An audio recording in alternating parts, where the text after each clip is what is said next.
I turned it off. Yeah, I don't think they're going to need it. My name's Brent, and I am an alcoholic. And as you can probably guess, I am a little nervous. Thank you, Chuck, for the pajama story. Saved me a couple minutes right there.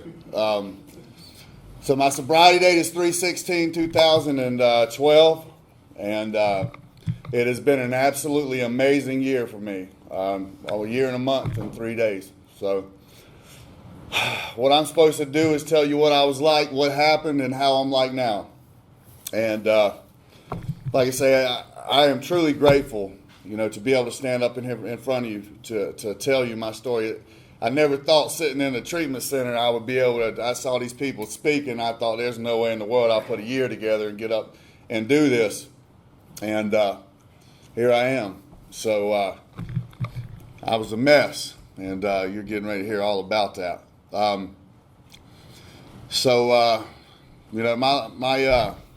My sponsors got this joke. I want to start off with it. Maybe I can get somebody to giggle a little bit, kind of loosen the mood up. So there's this little kid. He's sitting down on this park bench, and he's got 3 candy bars with him. Yeah. This old man sits down beside of him, and he's watching the little kid. So the kid opens up this first candy bar and starts mowing down on it and gets through it. He throws the wrapper away. The man's sitting there watching him. He opens the second candy bar, miles it down, throws the wrapper away. Old man just sitting there looking at him. So he starts to open a third candy bar, and the old man looks at him. He says, "Son, are you really going to eat that? Are you really going to eat 3 candy bars?" That little kid said, "Mister," he said, "my grandpa lived to be 110 years old." That old man said, "What'd he do, eat 3 candy bars a day?" He said, "No, he minded his own dang business." So, that's what I try to do a little bit today, try to mind my own business. So anyway, I'll get this thing started. I grew up in Carthage. My address was 484 Manor Road. It was in Carthage. It was in the middle of nowhere. All we really had to worry about was, running over deers and squirrels. Didn't really have to worry about being run over by a car or anything like that. Ever since I can remember as a little kid, my mother and father, we always had, relatives over, friends over. I don't remember a time that, that we didn't have a lot of booze, a lot of drugs, and a lot of fighting at every party that we had as a kid. So, these are uncles, cousins, you name it. And these are the people that I got to look up to, growing up. Here I am. So, my real father, or biological father, I don't know a whole lot about him. My mother really never told me a lot about him. But when I was, 8 years old, my mother put us on a plane. You could do that back then. And she sent us to New Mexico, and this is where this man lived. And I really don't remember what his face looked like. I don't remember the woman that he was with. I don't remember what she looked like. What I do remember is I do remember the water gun that he bought me. And he said, "Don't shoot it inside." I was 8 years old. I had a water gun. Obviously, I shot it inside, and the lady that he was seeing at the time, I don't remember what she looked like, but I remember what she said. I remember she said that she was going to tell him what we had done, because my brother was with me. So, he got home, and she let him know that. And he took me back to his bedroom, and was cussing the whole way back there. And he laid me down on the bed and proceeded to beat me pretty good with a belt for shooting a water gun in the house. So that's really all I remember about that man. He's tried to make contact with me, and that's a resentment right there. That's going to take a little while. So anyway, growing back up, me and my brother, we used to fight all the time about everything. My real father, who adopted me, he is my father. That's who I know as my father, and I love and adore him. He brought 3 kids to the relationship as well. Those obviously my stepbrothers, and then there was my brother, and then my sister, and obviously me. So anyway, like I said, me and my brother used to fight all the time. I loved attention as a kid. And, I know this, we used to have this butcher knife in my house. And my mother, if she showed any of the other kids, more attention than me, I would go get this butcher knife. And I would hold it up to my stomach, and I would tell my mother I was going to kill me. I was going to kill myself. I did that enough. She said, do it. And that's the truth. She knew I wasn't going to do it. I was all mouth. So, let's see here. Try to kill myself. Okay, so school, I was a mess in school as well. Actually, let me back up a little bit. I've also got a stepbrother. This may offend somebody, and if it does, it's my story. So, but I've got a stepbrother who was my oldest brother, and he worked at Hardee's at night, and he ended up staying with me and my mother and my brother and my sister, because I think he was rough like I was. So he ended up staying with us, and he would come home at night and he would wake me up. He would mess with me when I was a little kid. He would mess with me every single night. He'd come home, wake me up, and he'd mess with me. He would molest me. So you got your older brother who's coming home from work, and you hear him, you can't sleep. You're worried to death. As soon as he gets home, you hear that motorcycle or that car pull up. You know what's going to happen. And this guy used to tell me, don't tell your mom and dad, they'll be very upset with you. I held on to that till I was like 21, 22 years old. And that was rough. That was absolutely rough, but it is very true. So anyway, in school, as a kid, and also as a kid, I always wondered what was wrong with me. I just couldn't figure out what in the world was wrong with me, why I was worried about everything. I was worried about, I can remember if I would watch Rescue 911 back in the day or something like that, I would go to bed and I could close my eyes and I would see the sirens in my head and I would think that I was going to die. Me and my brother had bunk beds. I would have to get off the top bunk and come down and lay in bed with my brother so I could go to sleep like a little baby because I was scared to death. So anyway, getting up to school, once again, I loved attention. I was always the class clown. I always lied about everything, about what I had, what I didn't have. Lied about all the girls that I knew. And I really had a tough time retaining stuff in school. So, my mother and dad decided it would be a smart move to put me on Ritalin. And I'll tell you, in 7th and 8th grade, I believe those were the grades, I aced class. I could sit in there, I could read a book, I could do a test on a book, and I aced every single class. But every day when I got home, I was just worn down. I didn't want to go outside and play. I would lay on the couch and go to sleep. But my mom and dad thought I was doing drugs at that age because I would come home from school. I would lay down. So they were, kind of questioning me about that at that age. So there again, I've always been, I always loved attention. So they found, I swore up and down. I ain't doing drugs. I ain't done drugs. So they took me off this medicine. Now, I thought I worried before I got on this medicine. I don't know what happened, and it may just be me, but I really started worrying about things after I got on this medicine. I met a buddy of mine. He's still a good friend of mine today. I met him at a very young age, and, I always noticed he always had nicer things. He would wear the Reeboks and the Nikes and the Tommy Hilfiger shirts. I would wear the Kangaroos with the zippers on them. I would wear hand-me-downs. And, I thought to myself, man, I got to become this guy's friend. So I did. Now, I'm going to tell you something. I jumped on this guy like a leech and sucked him dry for all he was worth. I started taking his clothes. I was taking his shoes. I was a little bit bigger than them too. I was with high waters and freaking jacked up shirts. But anyway, like I say, we're still friends today. But I would do that to people. Ever since I can remember, and even before I got into this deal, I always found somebody that had something that I wanted, and I would find a way to get it every time.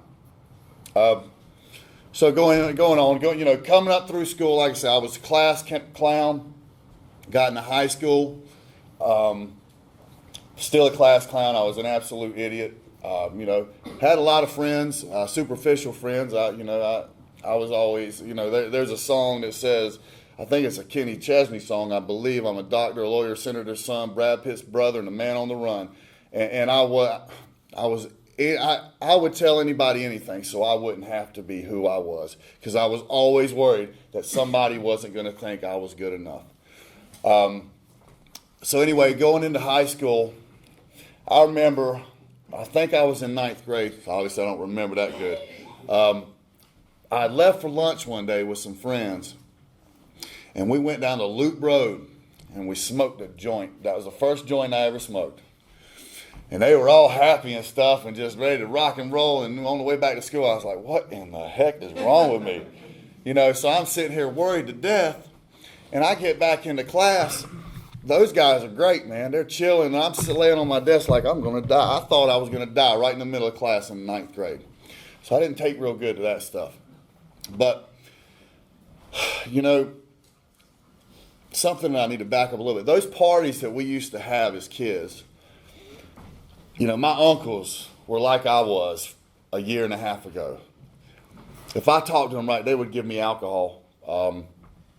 So every time we had a little party, I would drink alcohol, and then I would go over to my buddy's house, and we would sneak alcohol out of his mom and dad's house. I remember one time, and I'll try not to get into a drunk-a-log.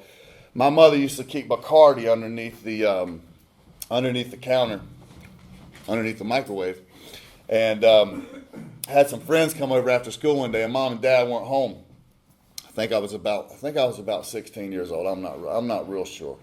But they came over, and I decided to show them how to drink Bacardi, which I didn't drink too much of that stuff before. So I filled up a coffee cup and slammed it down.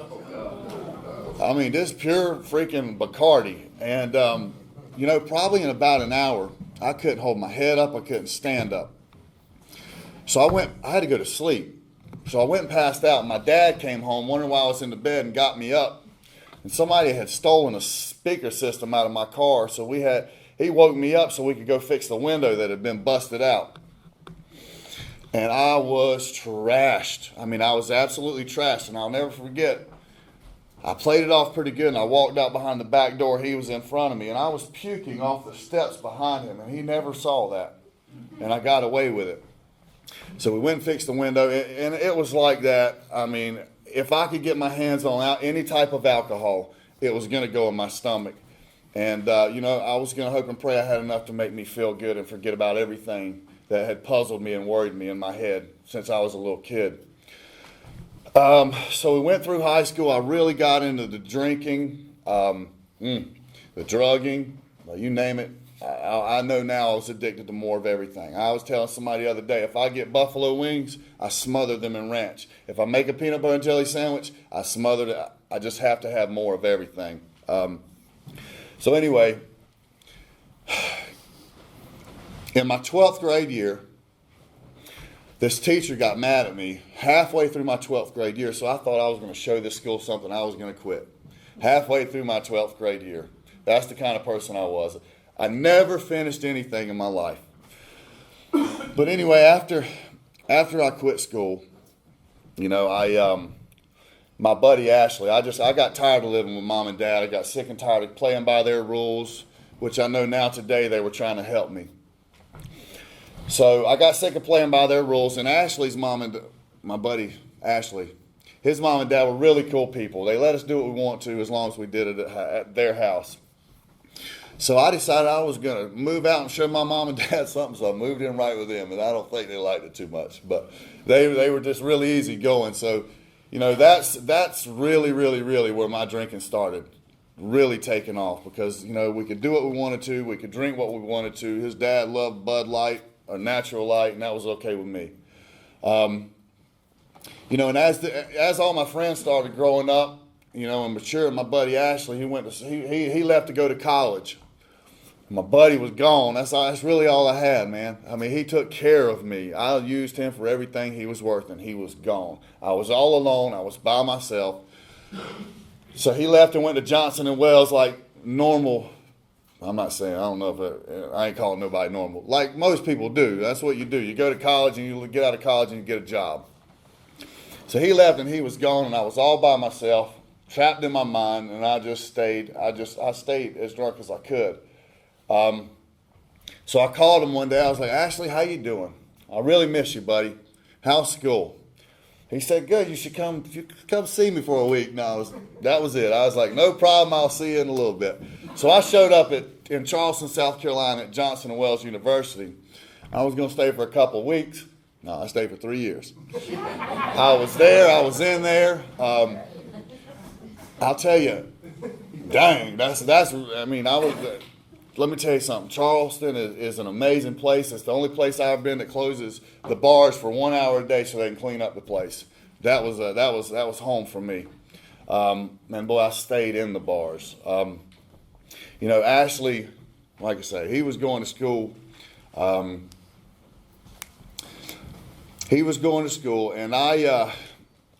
I met somebody, and just like I normally do.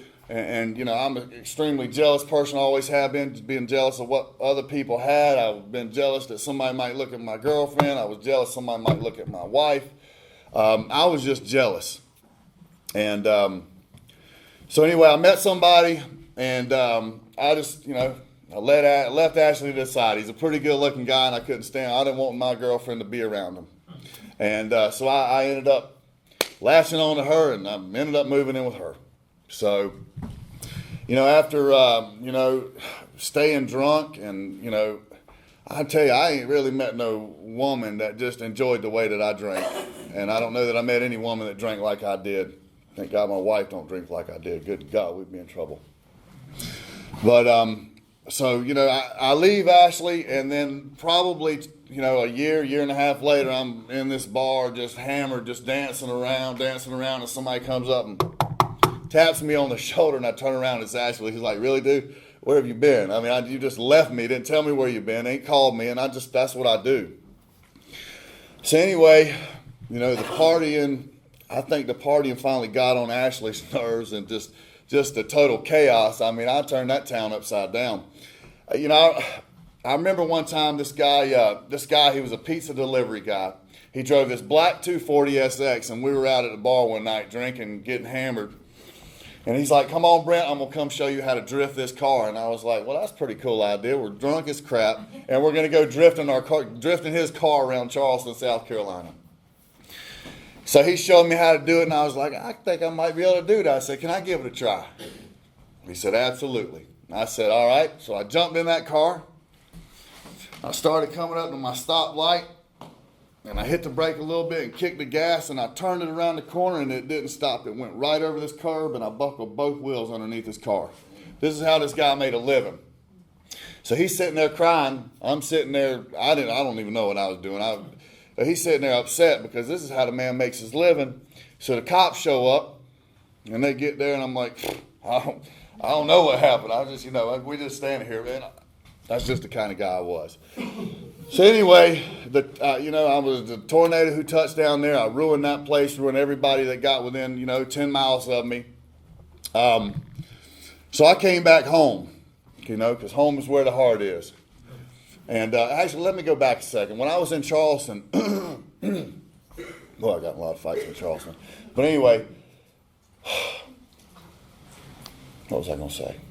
I'm not sure what I was going to say. Let me get out of Charleston. So anyway, I come back. I do know what I was going to say. I had this little blue Dodge Neon when I lived in Charleston that my mom and dad bought me, and I loved this little car, man. It was the sweetest little car. And one morning I was leaving this bar. The sun started coming. I was like, oh, my God, I got to work in a little bit. So I decided to go home and get, you know, an hour or two of sleep. And I was just absolutely hammered, driving with one eye shut. So I came up to this stoplight, and and I was just hammered. And there was a truck beside me, and I was on this lane. And I would have been on the curb. So we take this turn, and this freaking guy comes right over into me, and it freaking just almost rips the side of my car off. And I'm sitting here like, oh my gosh, what has happened? And obviously I can't stop. So I get that. He finally gets off me. He realizes he about ripped the side of my car off, and I take off. I mean, just everything's hanging off the car. And at this time, I was staying in Windjammer Apartments, so I pulled this car into this apartment complex, and that's exactly where I left it. I started bumming rides. I was worried to death. The FBI, the SBI, I thought everybody was looking for me. So that's where that car stayed. And I finally got the nerve to call my mom and dad. I was like, Mom and Dad, this guy hit me. And don't worry about it. It's just a little minor damage, and I'm going to take care of it because I know how to save money and take care of things, which was a freaking bunch of crap. So anyway, my grandmother, my mother, and my father comes down after a little bit of time, and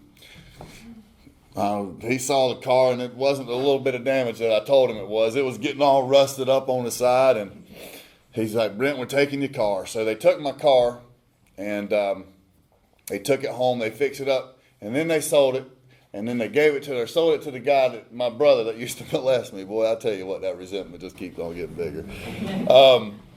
So anyway, I come back home from Charleston. Drinking doesn't stop. I pick up a few more drugs and things. I'm just hooked on everything at this point. And I come back from Charleston, and I start working at Applebee's the Applebee's that was right here, and general manager's name was Bruce O'Dorian, and so anyway, I think that's right. I've been drinking since 16 in bars. I used to get in bars all the time. I don't think I was old enough to even drink in the bars in Charleston, because I know that I wasn't, because when I came back, I got that job at Applebee's, and me, Mr. Brilliant, I've put in my application here, and they know everything about me. They know how old I am and everything, and I think it's going to be cool, and I'm going to get away with drinking at the bar at the end of the night of every night. So anyway, I worked there for a little while, and I'm drinking at the bar every night, getting sloshed, and one day the general manager comes up to me, and Bruce O'Dorian comes up, and he said, Brent, come with me. Oh, crap. So he pulls me in the office. He says, Brent, how old are you? I said, how old do I need to be right now, Bruce? I'll never forget it. How old do I need to be right now? And, he said, Brent, this ain't something that we should be doing here. I'm going to have to let you go. So, that was a job I got fired from. I had about 70 of them in my life, I'm sure. So anyway, it's something I want to say. Since I've been in recovery, my wife, right before Christmas, this last Christmas, we were in Raleigh going to the malls, and we're trying to find a parking spot, and I see this dude walking across the street. I'm like, dang, that looks like Bruce.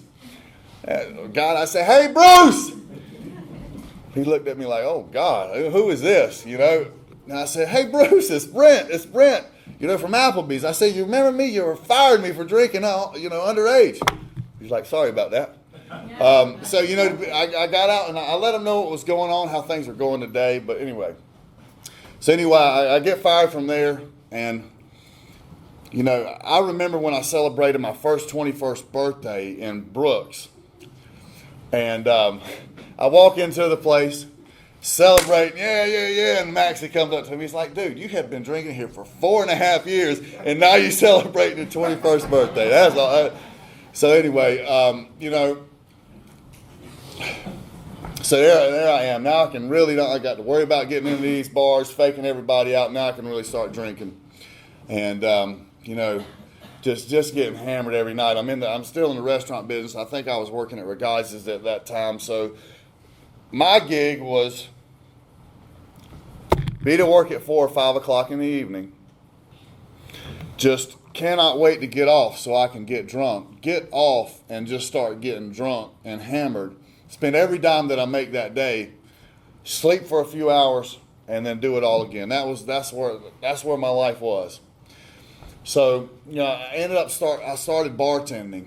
The bartending, yeah, that was a good idea. So I'm bartending now. I'm serving all these dumb drunks, right? So everybody come up to me telling me their stories, and actually the real dumb drunk was behind the bar, because some of them would go home when they starting feeling good. But so anyway, my bartending career ended up taking me to, I had a buddy of mine that I bartended with for a little while here. And, it's something I want to say real quick, something you don't want to do. I remember one night I was hammered in the bar, and the guy that owned the bar wanted me to come actually bartend. And it was where the Red Room is today. So I get behind the bar, and we're really busy, and it slows down that night. So, I decided that, I thought it was real cool to see these bartenders blow fire. And I was like, that's what I'm going to do. I'm going to learn how to blow fire tonight. So I fill my mouth up with Everclear, and I light the lighter, and it falls out of my mouth and goes down, and my whole face is in nothing but a blue flame. And I'm sitting there under the faucet trying to get the water to make it go out. I'm sorry? Come on, girl. Get you some. Yeah. Welcome home. All right, so God's amazing. So anyway, I'm trying to get these flames out with water, and the bartender comes up and takes this rag, and he smothers the flame, and I got blisters all over me. Needless to say, I haven't tried that again, and I will not try that again. So anyway, and one more thing, and like I said, I'm not trying to stay drunk too long. I'm getting ready to get into what really, really, really has me going today. It's got my heart thumping. But, one night we were at Brooks. I've stayed there a lot. That's where you saw me with my pajamas on. They were blue plaid pajamas, by the way. So anyway, one night I was at the bar, and I was hammered, and somebody said, "Hey, I need somebody to drive my car home." Hey, I'll do it. Like Buster says, I start drinking, it puts gas on my stomach, and I got to go driving. So I was like, I'll do it, I'll go. So I jump in this car. I didn't tell this last time, but I jump in this car, I'll never forget. I backed out of the parking spot. And as soon as I backed out, I looked in the rearview mirror, and here comes some lights. And I just, I'm always paranoid. I'm still paranoid when I get in my car. I ain't drinking or nothing in a year, and I still think the cops are going to get me. So I back out, and I start going down the road, going north, and I take a left over the tracks.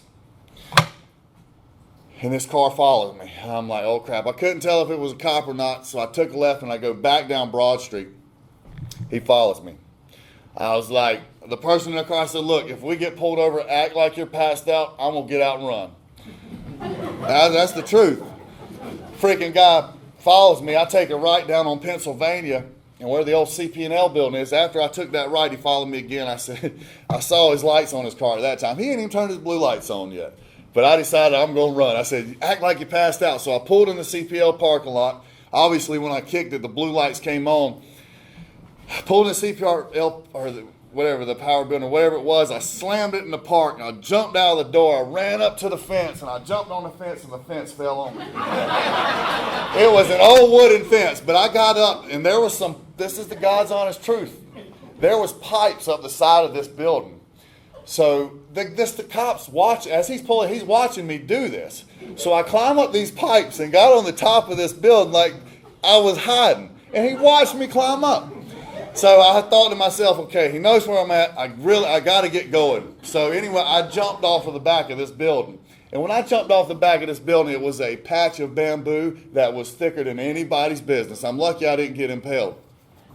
So I'm sitting here stuck in this bamboo, and this cop comes riding back up here, and I'm trying to get out of this bamboo. He's like, sir, come out with your hands up. And I'm like, I am really trying right now. I'm trying. And so anyway, I finally weaseled my way out. He's got this other person in his car. This is the kind of stuff that happened to me. I got in the car. I said, this is what happens when somebody like myself tries to do a favor for somebody. I get in trouble. Poor me. He took me home. He took me and that person home and told us never to do that again. And I didn't listen, but I should have been thrown under the jail cell that night. So anyway, I ended up going to Florida. I took my bartending career there. I used and abused a bunch of people there. I always It didn't matter where I went. I could find whatever I needed. It just didn't matter. If I wanted any drug or any amount of alcohol, I could always find the armpit of every location that I ended up in. I don't know. That makes me know that I am truly a very sick person if I don't do this deal. Because, it don't matter. I could be in a church and I end up drinking all the booze in the church. Just whatever I can do to stay out of my own head. So anyway, go to Florida, take my bartending career there. Fished a whole lot, played a lot of golf, had a good time, so I thought, had a nice tan. But as anywhere I go, the geographic change really doesn't work for long. I stayed there for a few years. I stayed on the St. Johns River, and my next door neighbor, his name was Jimmy. He was an old retired, I think he was like a lieutenant out of the Army, or he was some sort of retired military guy. And he had a pontoon boat, and it didn't take me long to weasel my way right into his life and on that boat either. And I'll tell you what, he's had some really good weed, that old man. And I'll tell you what, I was always looking for him, because at that time I started figuring out how to smoke that and not get too scared. So anyway, I used up all my resources in Jacksonville, Florida. Used up all the people. Got fired from another job due to drinking and drugs, just like everywhere else that I've worked. So I come home. I'm still drinking like crazy, using up people, and then I meet this woman. I'll never forget. She came into Regazzi's one night when I was working there, because I don't know why the owner of that place loved me. He would always let me come back there. That was always my fail-safe, if that's what that means. But he would always let me come back and work there. And I'll never forget, I had met this woman before. I'd never really seen her. Since then, it had been several years since I saw her. Have I said enough? I feel like I'm umming it up. So, but anyway, she comes into Regazzi's and she's got this beautiful little girl on her side. And I was like, You know how I am. I was like, scoping her out. I was like, I'm going to go in for the kill. So anyway, I walk up to this woman and I was like, I see you got your hands full. I said, if I can I please take your to-go food to your car? She said, yeah. She's like, hey, Brent. Like, she knows. We've known each other, for a long, way back in the day. And so I took the food to the car, and I was like, if you don't mind, I'd like to cook you and your daughter dinner one night. She said, really? I said, yeah, really. And it was on my mind. I didn't think I was going to be with her 9 freaking years later, but she said, really? I said, well, that's cool. So I'll never forget that night she came over to the place that I was staying. Boy, I had a lot of addresses too now. I have a lot of freaking addresses, man. I used to look at these homeless people and think they were crazy, and I thought I had it going on sleeping on people's couches. I wasn't homeless. I was using up all the couches too. But anyway, so, I went over and I cooked her dinner one night, and I cooked her chicken and rice. I remember like it was yesterday for some reason, and I got hammered on wine. And, we had a pretty good time that night. I treated her with respect. That was kind of crazy. But, we started hanging out a little bit, and I was a real jerk. I remember one time we were together and we went to Dave Matthews with my buddy Ashley. And, I was just so freaking jealous, man. So jealous. Jealous. Bad. Jealous. It's getting better now, thank God for AA. But so anyway, we go to this concert, and the whole time I'm thinking that she's trying to hook up with my buddy Ashley. He's in there with his wife. And, so anyway, we get to this Dave Matthews concert. By the time we got to this Dave Matthews concert, I drank a whole 12-pack so I could quit feeling jealous, and I took some other stuff. And by the time we got there, I was out of my mind.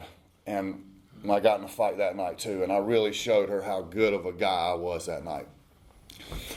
But I think we still ended up hooking up after we got home. So anyway, time goes on. I put her through absolute chaos, absolute hell on earth. Boy, I got to tell the refrigerator thing. I just got to tell the refrigerator thing. So anyway, you know, we got this thing going on, and I start doing my own little business thing, and, you know, we're arguing all the time about just me. You know, we're arguing all the time about what I want to do, when I want to do it, and why I should be able to do it. You know, I'm only drinking. I'm only abusing my body. I'm not affecting nobody else. So I said, I'm going to show her. I left my wife. And, you know, I stayed gone for a while. And I'll never forget, you know, we were at the fair in Fayetteville. And she showed up one night with her cousin. And I was just being a jerk. And, you know, she walked up to me with tears in her eyes. She said, Brent, can I just kiss you? And I said, no, just as cold-hearted as anybody could be. Just an absolute butthole.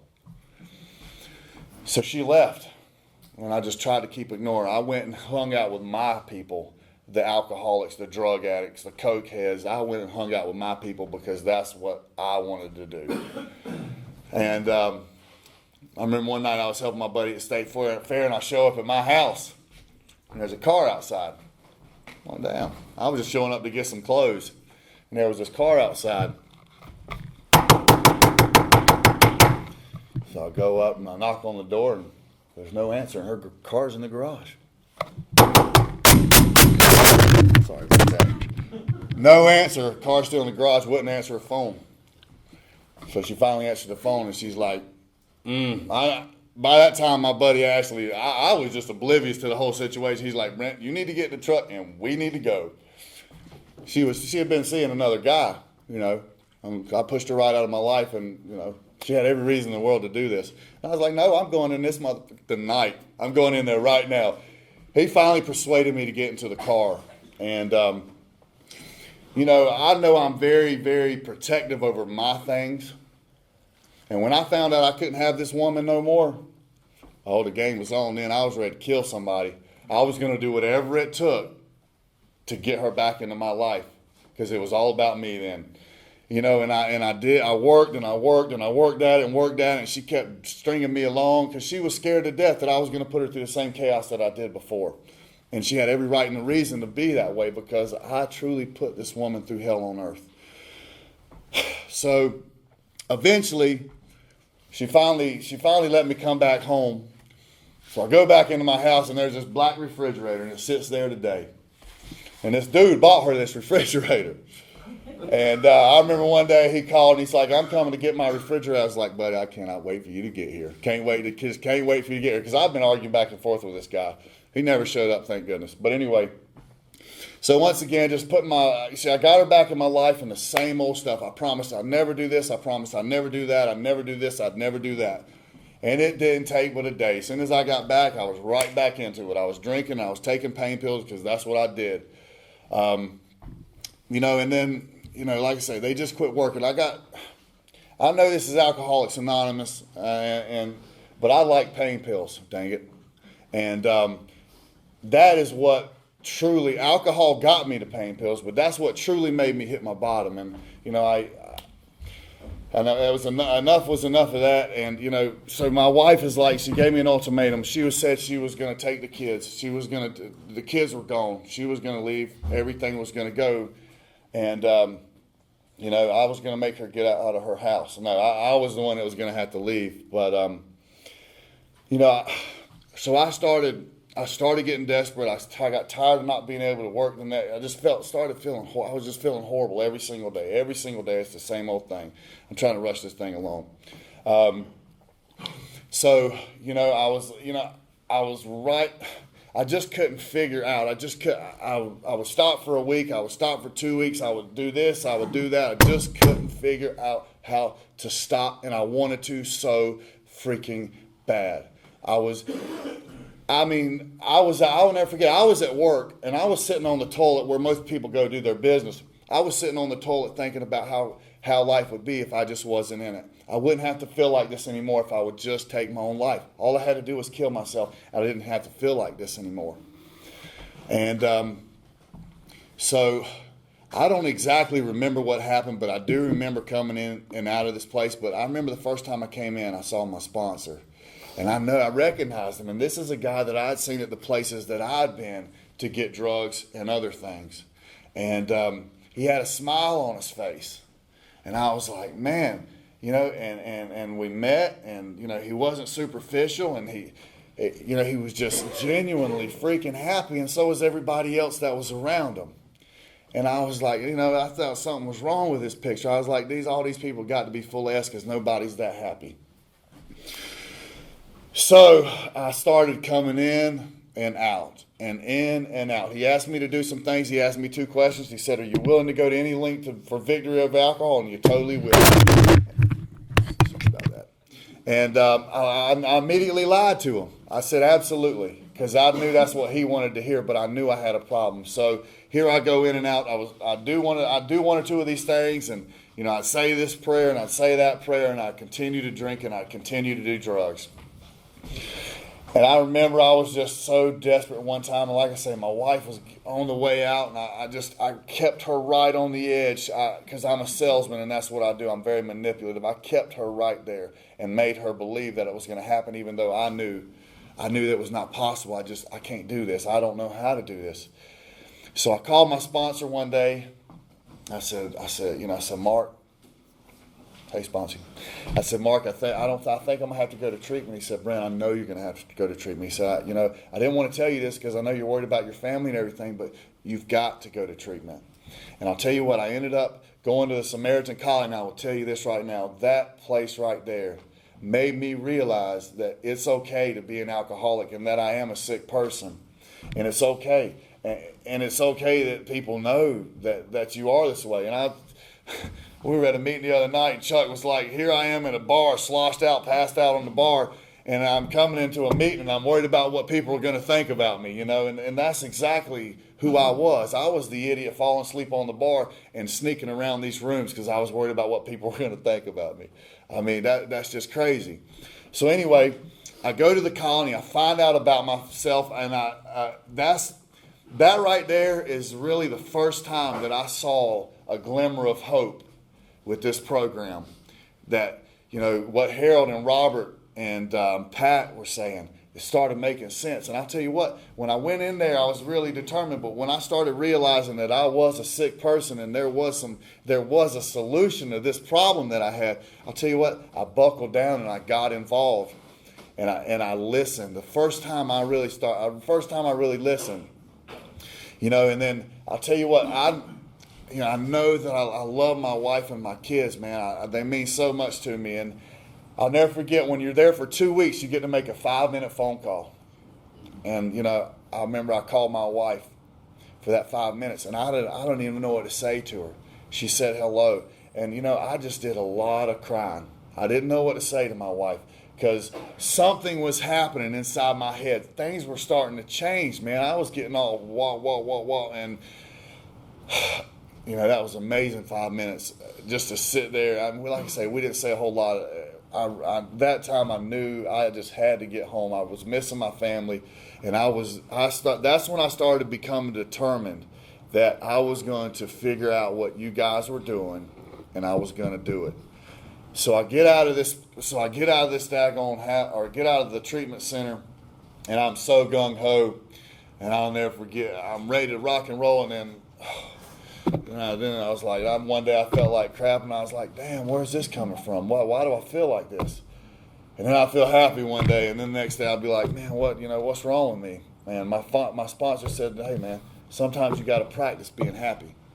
I wanted to smack them in the mouth because I couldn't do that. But, eventually I just kept doing the things that I was asked to do. That's what I did. I was scared to death. I didn't want to feel like that. I was kind of scared to go forward. I just stuck right in the middle, but I just kept doing this thing. There's a lady that is in the morning meeting. She said, bring the body and eventually the mind will follow. And I'll tell you what, I put my wife through hell. She started seeing this change happen to me, and I started seeing this change, man. And I was doing this thing and doing that, and then I started hearing about this pink cloud, and then the pink cloud started lasting for like a week at a time, and then I go back in the dump. But I realize today that that's life. I mean, you're not going to be happy all the daggone time, man. I mean, life's going to happen. So I'm getting my hooks into this program, and, I'm starting to see stuff at work. They're starting to notice me at work, that I'm a better employee. I'm showing up on time. I'm doing the deal. I'm having the best months of my life telling people the truth about what they need for their car. I didn't have to lie anymore. It doesn't take an hour and a half to go get a pack of cigarettes when the freaking store is in you can hit a driver and hit it with a golf ball. It doesn't take an hour and a half. And then my wife started, she started loosening up a little bit because she was always so scared. She just knew that one night I just wasn't going to come home. So I know today I made my wife as sick as I was, if not sicker. And it is definitely a process to get back to where we were. But, I know today that I have a purpose in life. I know that I have a lot of friends in this building right here, man, that aren't superficial, that would do anything in the world for me. I work with people today. I look forward to trying to help people go through the book like my sponsor helped me go through the book.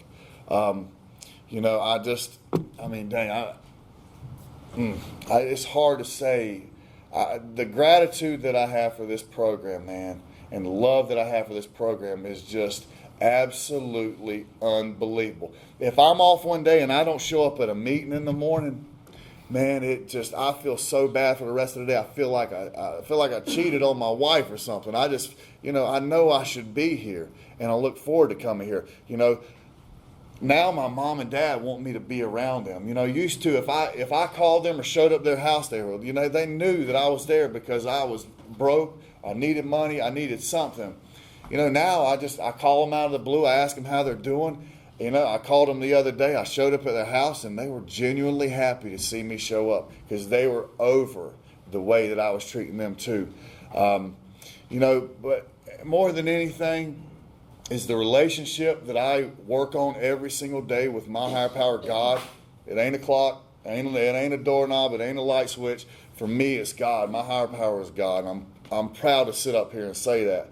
I seek Him on a level today that is 150% more than I've ever done in my life. My sponsor said one time, he said, if you seek God, He will show up in your life. And I'll tell you what, I used to think there was such thing as just coincidence, man. There ain't coincidence today. Now I know that if I'm doing the right thing, the right things are going to happen in my life, man. The relationship that me and that beautiful woman back there having, I'm so glad that you're here, baby. But the relationship that I have with my wife today, I'm going to tell you what, we're the best of friends. We go places together. We do things together. I always wondered why in the hell I wasn't in pictures at her mom and dad's houses because I was never there. Now I'm showing up in pictures at their house. I mean, it's really cool. I used to have such resentment at them because I was never in pictures, and it was because I was never there. I was always high, drunk, or felt too bad to do anything with my family. And, I'm trying to hurry up, y'all, but all right, so the other day, and this is amazing, my wife left.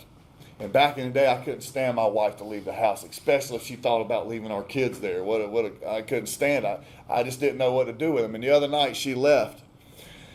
And she left Chloe with me. And when she left, me and Chloe were dancing. We were dancing. She would run away, and she'd come to me, and we'd dance together. And I'll tell you what, I truly know what love is today. My family, I don't know what in the world I'd do without them. And I know for a fact that if it wasn't for God and if it wasn't for this program, there's not a chance in heck that she would be sitting there right now and I would be standing up here right now. I'm only going to finish with this. This is what's happened to me. I went, this is rough right here. I was the guy every single night or every single morning at like 2 or 3 o'clock in the morning on my knees in my driveway, praying that God would change something in my life or I would just die. Now when I get on my knees at night and get into the bed where I should have been all these years, I'm able to hold my wife's hand and pray out loud that God's will be done in our lives. So, thank you.